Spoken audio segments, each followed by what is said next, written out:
کئی نام دیے ہیں اور بڑے ہی خوبصورت نام ہیں، اور یہ وہ رسم ہے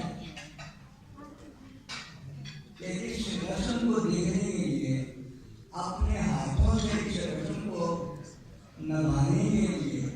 ہر ماں باپ کی خواہش ہوتی ہے کہ دعائیں ہوتی ہیں کہ اللہ تعالیٰ ان کی زندگی میں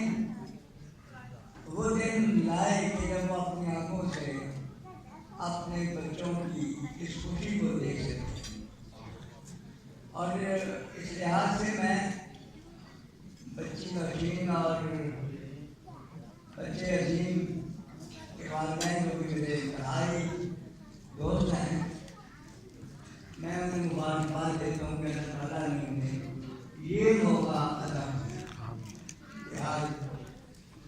اس رسم کا جو آخری حصہ ہے یعنی ولیمہ وہ کر رہے ہیں۔ اسلام نے یعنی قرآن نے اس کو جو نام دیے ہیں نا، ہر نام ہم نے سمجھایا ہے کہ دراصل یہ شادی ہوتی ہے نکاح ہے کیا۔ اسلام کہتا ہے نکاح اس رسم کو، جس کو ہم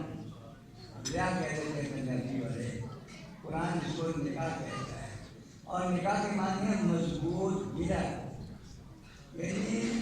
اس رسم کا نام نکاح رکھ کے اسلام نے ہمیں سمجھایا کہ یہ کوئی رسم ایک دو دن کے لیے نہیں ہوتی، کہ ایک دو دن کا رشتہ نہیں ہے، بلکہ زندگی بھر کا رشتہ ہے۔ نکاح مضبوط گرا، مضبوط، اور قرآن نے اس کا نام پختہ دیا ہے، جس کو اور جو مضمون واضح کرتا ہے کہ مضبوط گرا۔ اور دوسرے سپارے میں اسے کہا گیا ہے لباس۔ قرآن کہتا ہے ہن لباس لکم وانتم لباس لہن، کہ یہ میاں بیوی کا جو رشتہ ہے نا نکاح،